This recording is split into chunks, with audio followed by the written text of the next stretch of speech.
예레미야 15장 5절에서 6절 한 목소리 읽습니다. 예루살렘아, 너를 불쌍히 여길 자 누구며 너를 위해 울 자 누구며 돌이켜 내 평안을 물을 자 누구냐? 여호와께서 이르시되 내가 나를 버렸고 내게서 물러갔으므로 내게로 내 손을 펴서 너를 멸하였노니 이는 내가 뜻을 돌이켜기에 지쳤음이로다. 아멘.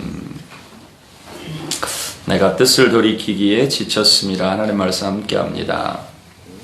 예루살렘아 하시면서 말씀하십니다. 너를 불쌍히 여길 자 누구며 너를 위해 울 자 누구며 돌이켜 내 평안을 물을 자 누구냐 하십니다. 예루살렘은 특별한 성읍입니다. 하나님께서 선택하신 도시인 것이죠. 그곳에 성전을 세우시고 그 가운데 임하십니다. 그런데 그러한 예루살렘을 더 이상 불쌍히 여기지 않으신다 하십니다. 여호와께서 이르시되 내가 나를 버렸고 내게서 물러갔으므로 내게로 내 손을 펴서 너를 멸하였노니 이는 내가 뜻을 돌이키기에 지쳤음이로다. 참으로 가슴 아픈 말씀입니다. 수도 없이 하나님께서 그 도시를 그 성읍을 사랑하시고 용서하시고 지키시고 보호하셨습니다. 수많은 군대의 침입이 있을 때에도 하나님께서 보호하시죠.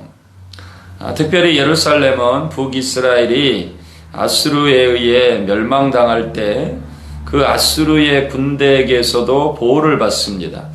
아수르가 북이스라엘을 멸망시키고 남유다에 쳐들어왔을 때에 아수르 왕 사네립이 공격해 왔을 때 하나님께서 히스기야의 기도를 들으시고 그 성을 보호하십니다.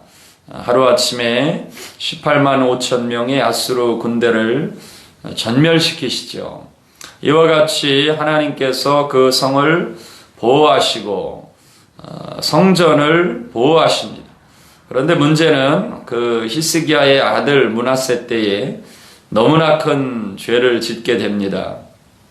그들을 보호하셨음에도 불구하고 그래서 살도록 하나님께서 인도하셨는데 또 순간 은혜를 잊어버리고 우상을 섬깁니다. 심지어는 자기의 아들들을 불 가운데 지나가게도 합니다.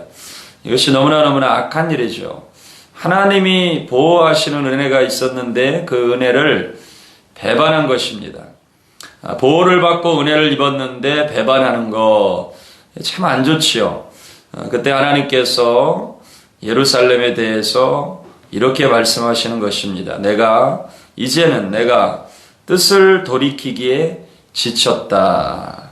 죄를 짓고 회개하면 용서해 주시고 보호해 주시고 하는데 또 배반하고 또 죄 짓고 조금 살만하면 죄 가운데 빠지고 하는 그러한 사람들의 모습, 그 땅의 백성들의 모습에 내가 뜻을 돌이키기에 지쳤다고 말씀하십니다. 우리의 인생 가운데 가장 기억해야 할 일은 하나님이 은혜를 주실 때에 그 은혜를 배반하지 않는 것이죠. 우리 인생 가운데 은혜를 잊지 않기를 주의 이름으로 축복합니다. 어렵고 힘들 때는 하나님 살려주시면 한 번만 기도에 응답해 주시면 정말 영원토록 주님께 충성하기로 또 작정하고 하나님 떠나지 않기로 작정하고 했는데 신명기의 말씀에 경고하시는 것처럼 너희들이 좋은 집을 짓고 좋은 거 먹고 살 때에 조심해라.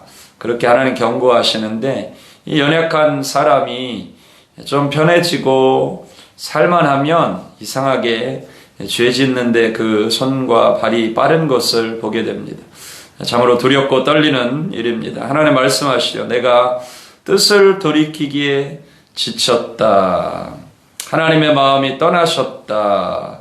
이것은 참으로 끔찍한 일입니다. 이러한 심판의 말씀을 계속해서 반복해서 기록해 주시고 말씀해 주시는 것은 너희들은 그 길을 가지 말라는 것입니다. 항상 은혜를 기억하는 우리의 삶이 되길 원하고, 특별히 광야의 시간들의 그 시간을 기억하실 수 있길 바랍니다. 어려울 때 하나님 주신 은혜 절대로 잊지 않겠습니다. 죄악 가운데 사망 가운데 아무 소망 없이 살던 우리를 하나님 살려주셨는데, 하나님 우리가 어떻게 하나님 떠납니까? 그래서 그 은혜를 항상 기억하고 죄와 싸우되 피 흘리기까지 싸울 수 있는 하나님의 사람들로 설 수 있기를 원합니다. 주님이 이러한 이스라엘과 예루살렘을 보시면서 예레미야의 기도에 응답하시면서 설령 모세와 사무엘이 와도 이제는 내 마음이 이 백성을 향할 수 없다, 그렇게 앞서 말씀하셨지요. 이 말씀 선포하고 묵상하는데 그런 감동이 있습니다. 모세와 사무엘이 와도 그 백성의 죄가 너무 관영해서 다시는 돌이키지 않겠다, 용서하지 않겠다고 하시는 것이죠. 그런 하나님께서 결국에 그 자리에, 모세와 사무엘이 와도 돌이킬 수 없는 그 자리에 아들 예수 그리스도를 보내주셨습니다. 그리고 그 아들 예수 그리스도가 그 모든 죄를 짊어지고 대신 십자가에 죽게 내어주셨죠. 그 멸망의 자리에 예수 그리스도를 두신 것입니다. 설령 모세가 와도 용서하지 않겠다고 하시던 하나님, 설령 사무엘이 그 자리에 와도 용서하지 않겠다고 하신 하나님, 예레미야가 하나님 앞에 눈물을 흘리며 간곡하게 부르짖어 기도할 때도 하나님 그런 말씀이, 이제는 그만해라. 이 백성의 죄가 관영에서 더 이상은 돌이킬 수 없다. 내가 내 마음을 뜻을 돌이키기에 지쳤다 하시던 우리 하나님께서 결국에는 그 자리에 예수 그리스도를 두신 것입니다. 그 모든 죄를 짊어지고 십자가에서 죽게 하셨죠. 그 은혜로 살게 된 것입니다. 우리도 다르지 않습니다. 이 예루살렘의 모습, 수도 없이 하나님의 마음을 아프게 하고 하나님께서 보실 때에 내가 더 이상은 뜻을 돌이키기에 지쳤다고 하셨던 그 모습이 비단 예루살렘의 모습이었을 뿐 아니라 그것이 나의 모습이라는 것이죠. 그것이 우리의 모습이라는 것이죠.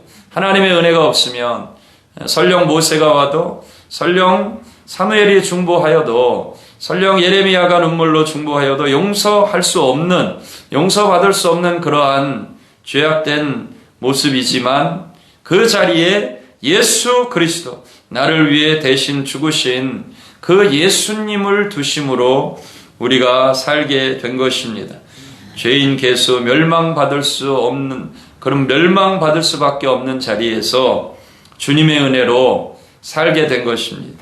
이 은혜를 평생 기억하고 그 은혜의 복음을 전할 수 있는 우리의 삶이 되길 원합니다. 나의 나 된 것은 오직 하나님의 은혜로 된 것이고, 오늘 주님이 불러주셔서 이 자리에 있게 된 것이고, 주의 백성으로 남은 생애를 살아갈 수 있게 하신 것입니다. 그 은혜가 너무나 큰 것입니다. 나의 나 된 것은 주님의 은혜입니다. 오늘도 이 은혜에 충만하여 살길 원합니다. 그 은혜가 저와 여러분들의 삶을 통치하기를 주의 이름으로 축복합니다. 아멘. 주님의 이름으로 축복합니다. 기도하겠습니다. 주님, 죽을 수밖에 없는 죄인이었습니다. 하나님과 원수된, 그래서 멸망받을 수밖에 없는 인생인데 그 중보의 자리에 주님을 두셨을 뿐만 아니라 우리의 죄를 짊어지고 대신 십자가에 죽으시게 내어주셨습니다. 이것이 복음입니다. 예수님 때문에 우리가 살았습니다.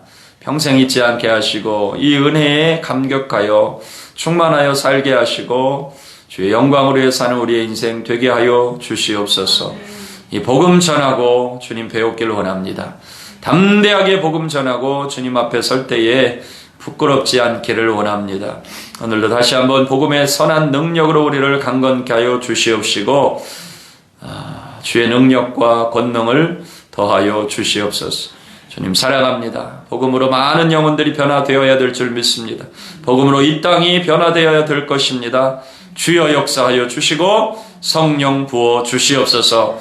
예수님께 하신 이름으로 기도드리옵나이다.